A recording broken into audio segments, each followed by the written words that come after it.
EMRS సంబంధించి PGT exam ఈరోజు 9:30 నుండి 11:30 వరకు నిర్వహించడం జరిగింది. అది కంప్లీట్ అయింది. మనము లిటిల్ ఫ్లవర్ స్కూల్ దగ్గర ఉన్నాం.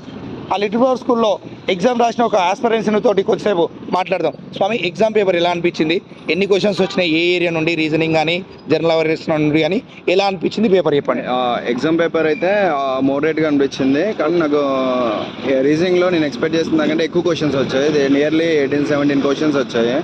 అది ఎక్కువ అంటే సింపుల్గానే ఉన్నాయి, మోడరేట్గా ఉన్నాయి, కానీ నాకు నేను ప్రిపేర్ అయిన బుక్స్ అవి నాకు హెల్ప్ అయ్యాయి.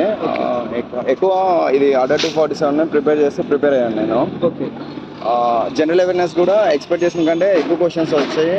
చాలా హెల్ప్ఫుల్గా అనిపిస్తుంది నాకు. ఓకే. కాకపోతే బుక్ కోసం లాస్ట్ మినిట్లో కొంచెం షార్టేజ్ అయింది, కానీ ఇక్కడ బుక్ ట్రై చేసిరు. అడ్డా 247 అప్లికేషన్ బుక్ ట్రై చేశాను. ఈఎంఆర్ఎస్కి సంబంధించి ట్రై చేశాను. కొంచెం షార్టేజ్ వచ్చింది, కానీ నేను వాళ్ళని ఫాలో అయ్యి ఆ గైడెన్స్ తీసుకున్నాను కాబట్టి చాలా హెల్ప్ఫుల్ అయింది. రీజనింగ్ ఎక్కువ క్వశ్చన్స్ వచ్చాయి. Okay sir, thank you so much. Okay sir, మనకు అడ్డా 24/7లో బుక్ ఈఎంఆర్ఎస్ బుక్ ట్రై చేసినంటే పాపం షార్టేజ్ ఉండడం వల్ల దొరకలే అని చెప్తుండే స్వామి. నెక్స్ట్ టైం షార్టేజ్ లేకుండా చూసుకుంటాం మేము.